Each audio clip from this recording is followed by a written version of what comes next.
मानसिकता जितनी भी, अग्नि तत्व, ये सब करवाता है हमसे। तो ये भी हवा ज्यादा तेज होगी और खाना पीना बढ़िया होगा शरीर में, तो ये भड़केगी और ज्यादा अग्नि। इस तरह से ऋषियों ने बताया कि हर चीज को संतुलित करके रखो। उसके लिए हमने सबसे बढ़िया उपाय क्या बोला, देखा, समय, काल। कि भी काल को ध्यान में रखकर हम अपनी दिनचर्या को जिए, काल को ध्यान में रखकर। तो अभी पिछली बार हमने कर लिया था कि भी गेहूं, तिल, अदरक, लहसुन, गुड़, खाली जो वात का समस्या है, तो हम ये गर्म चीजें, इसमें गेहूं ठंडा है लेकिन भारी है, तो कफ वालों को सूट नहीं करेगा। ये वात के सिम्टम्स पीछे सारे हमने पढ़ लिए थे, चंचलता, है ना।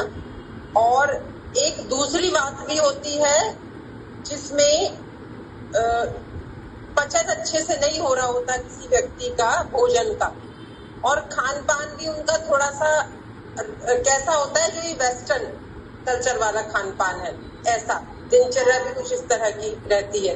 तो इन लोगों का सब जगह ब्लॉक रहती है, अधिकतर सब जगह, है ना। तो इनको कभी जीवन में, जैसे कोरोना जैसा समय आया था ना, इस तरह की टाइम में ये लोगों को समस्याएं बात की कौन सी आती हैं कि जैसे हाइपरटेंशन और जिसमें डिप्रेशन, इस तरह की समस्याएं उन लोगों को आ जाती हैं। सारी चीजों में एक बात का ध्यान रखना है हमें कि ज्यादा खाने से समस्याएं ज्यादा आती हैं, कम खाने से समस्या इतनी नहीं आती। कम खाने से इंसान चुपचाप तो बैठा रहेगा, भाई उसमें ऊर्जा ही नहीं होगी इतनी उछल कूद करने की, फालतू बातें बोलने की किसी से। वो शांत तो रहेगा थोड़ा सा, क्योंकि ऊर्जा, खाने से ऊर्जा मिलती है। मीठा खाते हैं ऊर्जा आती है उससे, तुरंत ऊर्जा आती है उससे। तो मीठा इसलिए किनको बना किया जाता है, जिनको समस्याएं, किसी भी तरह की समस्या, मीठा मत खाओ। अब जिसमें ऊर्जा ही नहीं है बिल्कुल और खाता पीता भी कुछ नहीं है, उसको यदि इस तरह की कोई चीज खिलाई जाए तो उसमें जान पड़े। लेकिन रसोई घर में खूब बढ़िया सामान भरा रखा है, मेरे घर की रसोई में, मेरे अलमारी में कपड़े वपड़े सब रखे हैं भरे हुए। अब जगह नहीं है, लेकिन मैंने किचन के लिए और सामान मंगा लिया फ्रेश। जो पिछला रखा था उसका मुझे स्मरण ही नहीं है कि रखा भी है सामान, वो सब रखा है अंदर, मैंने और मंगा लिया। अब क्या, मैंने वो ताजा जो अभी मंगाया वो मैंने यूज कर लिया, पिछला वही सेम प्रोडक्ट्स, वही आइटम सारे रखे हुए अंदर, पर मेरे स्मरण से निकल गए, मेरे स्मृति से निकल गए। ये होता है अपने साथ। हम जो कहते हैं ना भी कैल्शियम की कमी आ गई, हम ऊपर से कैल्शियम खा रहे हैं इस जरिए से। प्रोटीन के लिए हम ये खा रहे हैं क्योंकि प्रोटीन की कमी आ रही है, कमी नहीं आ रही है ना। हाँ, जांचों में भी अगर आ रही है तो ये होगा कि हमें जो खाना चाहिए वो हम नहीं खा रहे, हम उसके विकल्प में कुछ ऐसी चीजें खा रहे हैं जिससे हमारा पोषण हमें मिल नहीं रहा। अन्यथा जिनको कोई तरह की वीकनेसेस नहीं आ रही है, कोई कैल्शियम की, आयरन, प्रोटीन आदि की, लेकिन समस्याएं हैं, तो वो समझ जाए कि ज्यादा डालने से समस्याएं आ रही है उन लोगों को। ऐसा समझकर चलना है आगे। आगे हम देख रहे हैं स्निग्ध उष्ण। वात के लिए चिकनाहट और उष्णता, गर्माहट थोड़ी, ये मुख्य बिंदु ध्यान में रखने जब बात बढ़ी हो। बात के मैं लक्षण में, वो पेज मुझे ध्यान नहीं रहता, मैं फिर फोटो खींचकर उसका भेज दूंगी जिससे समझ पाए हम कि भाई बात कि हमारे में सिम्टम्स कैसे दिखेंगे। बात एक तो बुढ़ापा, अपना उम्र के बढ़ने के साथ 50-60 वर्ष के बाद अपना वात का होना ही होना है, तो उस पर उससे रिलेटेड चीज काम हमें नहीं करने, फिर उससे बढ़ाने वाले। इसीलिए इस उम्र में पूजा पाठ से हम लग जाते हैं, सबसे अच्छा तरीका है। अनावश्यक इधर उधर भागा दौड़ी नहीं हो रही, ईश्वर ने काम से भी छुट्टी दिलवा दी, बच्चों ने अपने जो करना है कर रहे हैं, तो ईश्वर की कृपा तो चल रही है।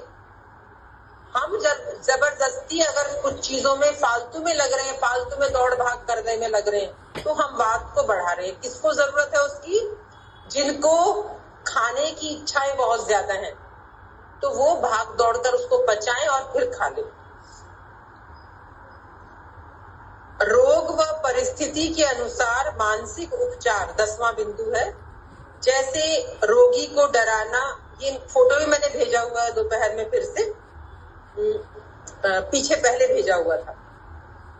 रोगी को डराना, ये उसकी बात हो गई। जैसे हमने कहा कोरोना में जैसे उनको डिप्रेशन में चले गए थे लोग, अब क्योंकि उनकी दिनचर्या खराब है इसलिए वो डिप्रेशन में गए हैं। सही दिनचर्या वाला व्यक्ति डिप्रेशन में नहीं जाएगा ऐसी कैसी भी स्थिति में।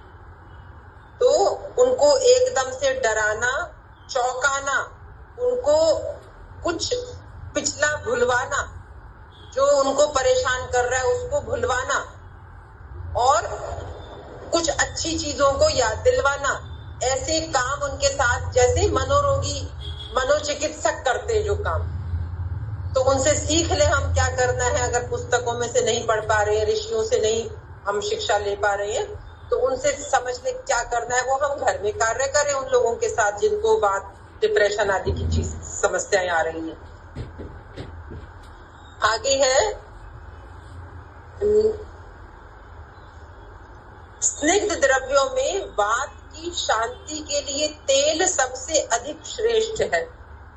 स्निग्धता में घी से भी ज्यादा अच्छा। अब देखिए गाय का घी तो औषधि है, उसको घी नहीं बोलेंगे, वो तो औषधि है। वो तो वात वालों के लिए भी चलेगी, पित्त वालों के लिए भी चलेगी, और कफ वालों को जरूरत नहीं है क्योंकि उनके पास पहले से ही है चिकनाहट, इसलिए उनको चिकनाहट को ही प्रयोग करना है।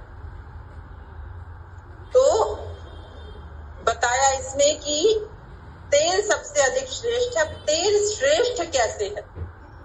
तेल एक तो लाइट होता है, तेल जमता नहीं है ना, उसको ज्यादा गर्मी की जरूरत नहीं है, वो जहां उसको रास्ता मिलेगा बह जाएगा तेल। घी और फ्रिज में भी रख देंगे, ठंडक में भी रख देंगे तो तेल जमेगा तो नहीं, लेकिन घी जो है वो जम सकता है। तो शरीर जो है अनावश्यक रूप से हमने ठंडे कर रखे अंदर से, कैसे समझ में आता है ये? हमारा पाचन कमजोर है, मेटाबॉलिक रेट डाउन है, इम्यून सिस्टम वीक है, यही सिम्टम सबसे बढ़िया है समझने का कि हमारा जठर ठंडा पड़ा है, मंद पड़ा है, अग्नि नहीं जल रही उसमें, उतनी भी नहीं जल रही कि उस घी को पिघलाकर ऊर्जा में कन्वर्ट कर दे या जगह पर पहुंचा दे उस घी को।